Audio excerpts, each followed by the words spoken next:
이 부분은 좀 자세하게 살펴볼 필요가 있습니다. 범죄 행위에 대해서는 분명하게 보상을 받을 수 없는 게 맞아요. 그런데 지금 정신병원에서 탈출한 환자하고 심신미약 상태에서 이렇게 진행을 했기 때문에. 안녕하십니까, 채움 SS의 오세준 팀장이라고 합니다. 반갑습니다. 최근까지 가장 핫했던 영화 범죄도시 2에 대해서 궁금한 게 많아갖고 한번 가지고 와봤습니다.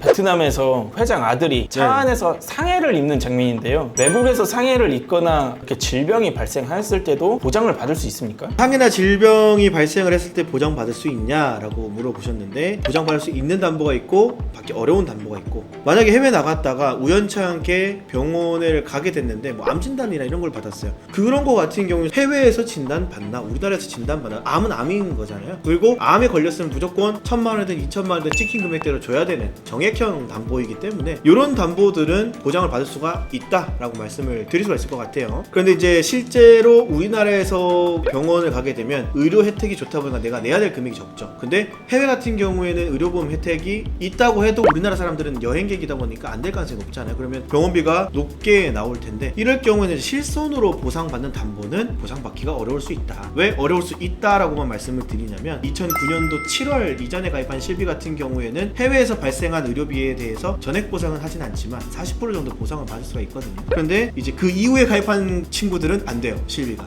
그러다 보니까 어려울 수 있다라고 말씀을 좀 드린 겁니다. 그래서 이 부분은 그렇게 좀 말씀드릴 수 있을 것 같아요. 위험하니까 팔 내려놓으라고.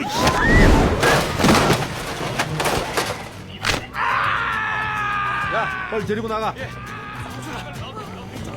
정신병원 환자가 슈퍼에서 사람들을 위협하다가 상해를 입는 장면이에요. 그런데 이렇게 범죄 행위 또는 사람들을 위협하다가 상해를 입었을 경우에도 보험이 가입되어 있다면 보장을 받을 수 있습니까? 우선은 보험 보상을 안 하는 경우가 있어요. 자해를 했을 경우에는 보상을 안 하죠. 그런데 심신미약 상태에서 자해를 했을 경우에 또 보상을 할 수도 있다라고 조항이 있기 때문에 이 부분은 좀 자세하게 살펴볼 필요가 있습니다. 범죄 행위에 대해서는 분명하게 보상을 받을 수 없는 게 맞아요. 그런데 지금 정신병원에서 탈출한 환자하고 심신미약 상태에서 이렇게 진행을 했기 때문에 자기 스스로한테 자해를 했으면 받을 수 있는 가능성이 있지만, 지금 이 상황으로 보자면 범죄 행위를 하는 중이기 때문에 보험회사에서는 보험금을 바로 지급하진 않는단 말이죠. 그렇기 때문에 이 상황에서 이 사람이 어떠한 위치에 있었느냐, 범죄 행위에서 타인에게 위협을 하면서 이제 상해를 입었느냐, 이런 것들 따져보기 때문에 아무래도 이 범죄 행위에 대해서는 보상을 받기 어렵지 않을까라고 생각을 합니다.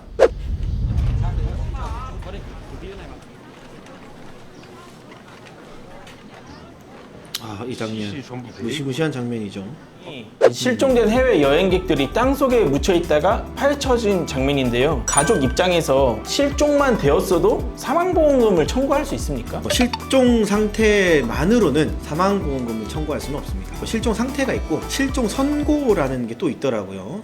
보면은 실종 선고가 인정돼야지만 사망보험금을 청구하고 지급을 받을 수가 있는 건데, 이거는 뭐냐면 실종 선고라는 건 사망 입증이 어려운 상태에서 가족들, 이해관계자와 검사가 가정법원에다가 실종 선고를 받을 수 있게 신청을 하는 게 있어요. 선고를 받게 되면은 보험금 청구가 가능한 거죠. 근데 여기서도 또 두 가지가 또 존재를 하는데, 보통 실종 선고가 있고 특별 실종 선고가 있어요. 보통 실종 선고 같은 경우에는 5년 이상 시간이 지났을 때, 그리고 특별 실종 선고 같은 경우는 1년 이렇게 보는데, 이때 같은 경우에 보통 실종 선고 같은 경우에는 일반 사망금까지 청구를 할 수가 있고요. 특별 실종 선고 같은 경우에는 상해 사망 청구만 좀 가능하다, 이런 것들이 좀 나와 있었습니다. 그래서 그렇게 보시면 될 것 같아요.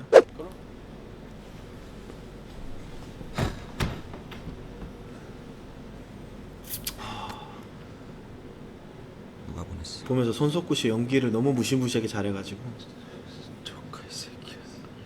베트남에서 이제 손석구 일행과 회장이 보낸 킬러 일행들이 싸우다가 사망하는 장면이에요. 그런데 해외 비자로 외국에 나갔다가 사망했을 경우에도 보장을 받을 수 있습니까? 여행을 하다가 상해로 인해서 다치거나 사망을 한 경우에는 아까 말씀드린 것처럼 정액형 보장 지급이기 때문에 받을 수가 있어요. 그런데 범죄 행위를 하러 나갔다가 다치거나 죽어서 돌아오는 경우는 받기가 어렵겠죠. 항상 늘 말씀드리는 거는 명백한 조사가 이루어진 다음에 정확하게 지급이 이루어지기 때문에, 이런 건 솔직히 경찰 조사에서 이제 범죄 행위가 드러나기 마련이죠. 그러면 받기 어렵다고 보시는 게 맞습니다. 이런 걸 계속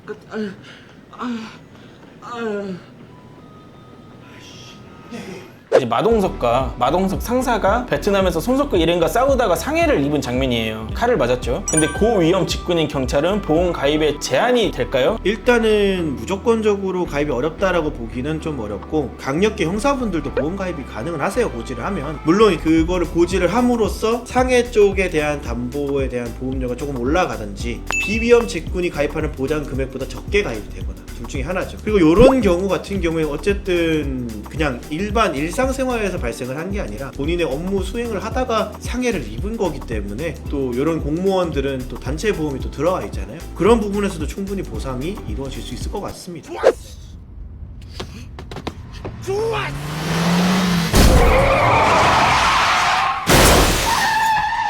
장희수가 운전을 하면서 도망치다가 갑자기 차가 뒤에서 들이받친 장면이거든요. 이때 운전자가 어떤 담보들이 있으면 어떠한 보장을 좀 받을 수 있을까요? 운전자 보험이라고 한정을 지으면 일단은 부상을 입게 되면 자동차 부상 위로금이라든지 또는 뭐 동승자 옆에 타고 있으면 동승자 부상 위로금이라든지 뭐 이런 것도 청구할 수 있을 것 같고요. 그리고 또 입원을 하게 되면은 입원비라든지 또 간병인을 쓰면은 상해 입원 간병비 쓸 수 있을 것 같고요.